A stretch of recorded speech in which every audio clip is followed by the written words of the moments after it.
Hello everyone and welcome. Today we're going to talk about one of the most magnificent creatures on our planet, the tiger, a symbol of power, beauty, and wildness. But this incredible animal is facing a silent crisis. Did you know that just a century ago, over 100,000 tigers roamed across Asia? Today, that number has plummeted by over 95%, leaving fewer than 4,000 in the wild. So, the critical question is, why? Why are tigers endangered? The primary threat, without a doubt, is us. Human activity is the driving force behind their decline. One of the biggest factors is habitat loss. Think about it. Tigers need vast territories to hunt, roam, and find mates. But as human populations expand, forests are being cleared at an alarming rate for agriculture, timber, and infrastructure like roads and dams. This relentless deforestation fragments their habitat, creating isolated islands of forest. These smaller, disconnected patches can't support viable tiger populations, leading to inbreeding and a lack of genetic diversity, which makes them more vulnerable to disease. It also forces tigers into closer contact with humans, which often leads to conflict. When a tiger's natural prey disappears, it might turn to livestock, and in retaliation, farmers sometimes kill the tigers. It's a tragic cycle driven by shrinking space, but habitat loss is only part of the story. The other dark shadow looming over tigers is poaching.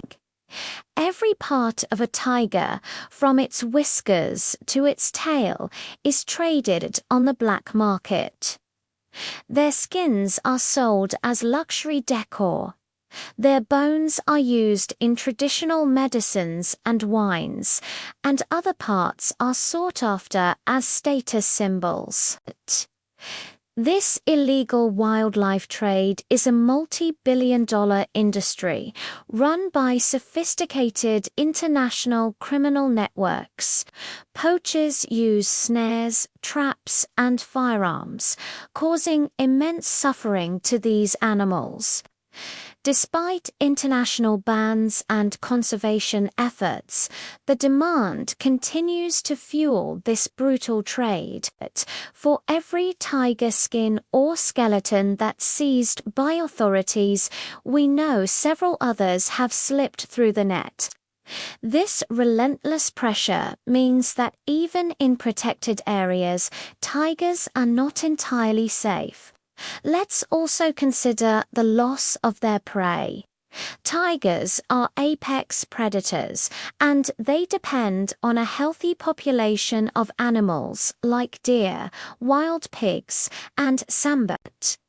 Unfortunately, these prey species are also being hunted by humans, often for bushmeat, both for local consumption and for illegal markets. When the tiger's dinner table is empty, they struggle to survive and raise their cubs. A tigress needs to make a successful kill every few days to feed her young, and without sufficient prey, the cubs simply won't make it to adulthood. This decline in their food source is a slow, silent killer, making the survival of the next generation of tigers incredibly precarious. So, what does this all mean? We have a perfect storm of threats. Their homes are disappearing, they are being hunted for their body parts, and their food is being taken away. It's a complex problem with no easy solution. However, it's not hopeless. conservation organizations, governments, and local communities are working together to fight back. They're creating protected corridors for tigers to move between habitats, employing anti-poaching patrols with advanced technology, and working with local people to find ways to coexist peacefully. But these efforts need our support. Spreading awareness is the first step. Understanding the why is crucial if we want to be part of the solution. The fate of the wild tiger truly hangs in the balance, and it is our collective responsibility to ensure they do just become a picture in a history book. Thank you for listening. Let's continue this conversation in the comments.